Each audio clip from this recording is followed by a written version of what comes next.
কোটা বিরোধী আন্দোলনকে কেন্দ্র করে বিক্ষোভকারীদের সাথে আইন শৃঙ্খলা বাহিনী ও ক্ষমতাসীন রাজনৈতিক দলের কর্মীদের নজিরবিহীন সংঘাত থামাতে দেশে জারি করা হয় কারফিউ।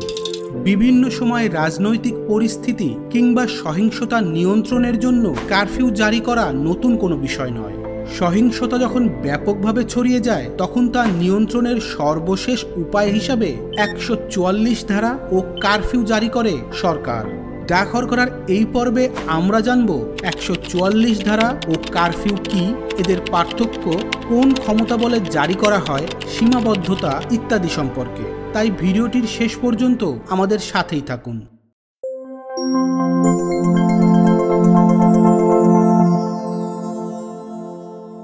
সান্ধ্য আইন বা কারফিউ এমন এক ধরনের আইন যেখানে কোনো একটি নির্দিষ্ট সময়ের জন্য বিশেষ ধরনের কর্মকাণ্ডকে নিষিদ্ধ করা হয়। এই আইন জারি হলে সবাইকে বাড়ির ভেতরে থাকার আদেশ দেওয়া হয়। এই কারফিউ দেওয়ার কারণ হলো কেউ যেন ঘরের বাইরে জমায়েত হয়ে দল বেঁধে আবার কোনো অশান্তি বা বিশৃঙ্খলা সৃষ্টি করতে না পারে। সান্ধ্য আইনের আক্ষরিক অর্থ সন্ধ্যার সময় বা সন্ধ্যার পরে লোক চলাচলের নিয়ম কানুন।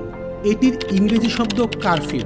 ইংরেজি শব্দ কারফিউ এসেছে ফরাসি ভাষার শব্দ কুভর ফু হতে, যার অর্থ অগ্নি নির্বাপন। উইলিয়াম দি কনকরারের মতে এই শব্দটির প্রকৃত অর্থ হল কাঠের বাড়িঘরে জ্বালানো অগ্নিশিখা এবং আগুনের প্রদীপ থেকে অগ্নিকাণ্ড প্রতিরোধের জন্য রাত ৮টার ঘণ্টা বাজবার মধ্যেই সকল অগ্নিশিখা ও আগুনের প্রদীপ নিভিয়ে ফেলার নিয়ম। আধুনিককালে কোনো জায়গায় দাঙ্গা বা জনরোষ যখন ভয়ঙ্কর রূপে দেখা দেয় আর পুলিশ সাধারণ জনগণকে নিয়ন্ত্রণ করতে অসমর্থ হয়, তখন এই আইন জারি করা হয়। সমস্যার মাত্রার উপর সান্ধ্য আইন বা কারফিউয়ের সময়কাল নির্ধারণ করা হয়। কখনো অনির্দিষ্টকালের জন্য কারফিউ জারি করা হয়, আবার কখনো অল্প সময়ের জন্য কারফিউ তুলে বা শিথিল করে দেওয়া হয়, যাতে সাধারণ মানুষ তাদের প্রয়োজনীয় কাজ করতে পারে। বিশ্বের বিভিন্ন দেশে এই কারফিউ বা সান্ধ্য আইন রয়েছে।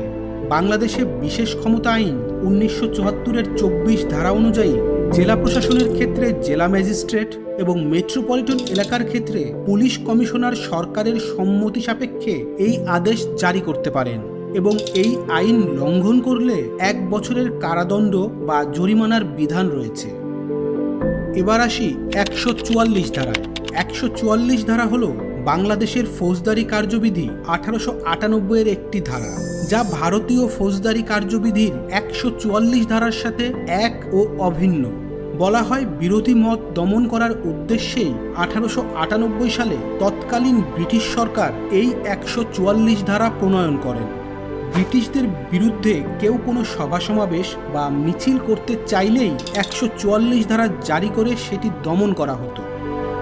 কোনো নির্দিষ্ট স্থানে নির্দিষ্ট সময়ে জনসাধারণের শান্তির ব্যাঘাত ঘটতে পারে বা জীবন, স্বাস্থ্য বা নিরাপত্তা বিপন্ন হওয়ার সম্ভাবনা তৈরি হলে ওই এলাকাতে নির্দিষ্ট সময়ের জন্য জনসমাগম বা অন্য কোনো প্রকারের সমাবেশের উপর নিষেধাজ্ঞা জারি হলো ১৪৪ ধারা। এটিকে প্রিভেন্টিভ মেজারও বলা যেতে পারে, কেননা কোনো একটি অপ্রীতিকর ঘটনা বা দাঙ্গা হাঙ্গামা হওয়ার পূর্বেই ওই স্থানকে নিরাপদে রাখার জন্যই মূলত ১৪৪ ধারা জারি করা হয়ে থাকে।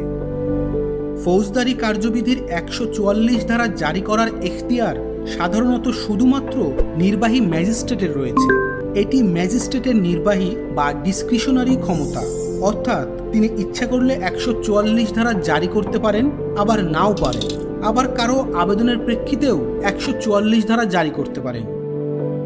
১৯৭৬ সালে ঢাকা মেট্রোপলিটন পুলিশ গঠনের পর শুধু মহানগরী এলাকার জন্য এই বিধান রহিত করে নতুন বিধান চালু করা হয়েছে।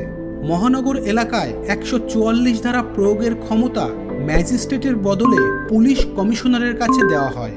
তাই মহানগর এলাকায় ১৪৪ ধারা প্রযোজ্য নয়। এক্ষেত্রে মহানগর পুলিশ অধ্যাদেশের ২৮ ধারা প্রদত্ত ক্ষমতা বলে পুলিশ কমিশনার অস্ত্র বহন ও স্লোগান প্রদান ইত্যাদি নিষিদ্ধ করে আদেশ দিতে পারেন। কেউ যদি এই ১৪৪ ধারা ভঙ্গ করে তবে পুলিশ বিনা পরোয়ানায় তাকে গ্রেফতার করতে পারবেন এবং ২ বছর সশ্রম বা বিনাশ্রম দণ্ড বা জরিমানা বা উভয় দণ্ডে দণ্ডিত করতে পারবে। এবার আসা যাক ১৪৪ ধারার মেয়াদের বিষয়ে। ম্যাজিস্ট্রেটের মাধ্যমে জারি করা 144 ধারার প্রদত্ত আদেশ যেদিন থেকে জারি করা হয় সেদিন থেকে 60 দিন পর্যন্ত বলবৎ থাকবে। তবে এর আগেও যে কোনো সময় তা প্রত্যাহার করা যাবে। 144 ধারার আদেশ 2 মাসের বেশি সময় ধরে বলবৎ রাখতে হলে সরকারি গেজেটে প্রজ্ঞাপন জারি করতে হবে এবং জরুরি পরিস্থিতিতে 144 ধারা একতরফাভাবে জারি করা যায়।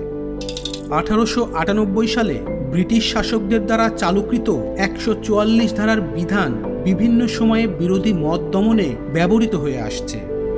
1952 সালের 21 ফেব্রুয়ারি বাংলাকে রাষ্ট্রভাষা করার দাবিতে ছাত্রদের আন্দোলন দমন করতে 144 ধারা জারি করা হয় এবং এই ধারা ভঙ্গ করায় পুলিশ গুলি করে সালাম, বরকত, রফিক সহ আরও অনেককে হত্যা করে। 1969 সালের গণ অভ্যুত্থান দমনে 144 ধারা প্রয়োগ করা হয় এবং এই ধারা ভঙ্গের কারণে শহীদ মোহাম্মদ শামসুজ্জোহা, শহীদ আসাদ সহ অনেক প্রতিবাদী মানুষ নিহত হন। স্বাধীন বাংলাদেশেও বিরোধী দলীয় নেতাকর্মীদের দমনে 144 ধারার অপব্যবহারের অভিযোগ রয়েছে। বাংলাদেশের সংবিধানের 36 ও 37 অনুচ্ছেদে মানুষের চলাফেরার স্বাধীনতা ও সমাবেশের স্বাধীনতার কথা বলা হলেও গণ উপদ্রব নিবারণকল্পে বা শান্তি শৃঙ্খলা রক্ষার্থে ম্যাজিস্ট্রেটকে কিছু নির্দেশ দেওয়ার অধিকার দিয়েছে রাষ্ট্র। এগুলো মানুষের মৌলিক অধিকারের পরিপন্থী নয়, বরং মানুষের মৌলিক অধিকার সংরক্ষণের জন্য সহায়ক। তাই আমরা সকলেই আইনের প্রতি শ্রদ্ধাশীল হব, আইন মেনে চলব, এই আশাবাদ ব্যক্ত করে ভিডিওটি এখানেই শেষ করছি। ভিডিওটি যদি আপনাদের ভালো লেগে থাকে তবে লাইক, কমেন্ট ও শেয়ার করে আমাদেরকে অনুপ্রাণিত করতে পারেন। আর এতক্ষণ ধৈর্য সহকারে ভিডিওটি দেখার জন্য আপনাদেরকে অশেষ ধন্যবাদ।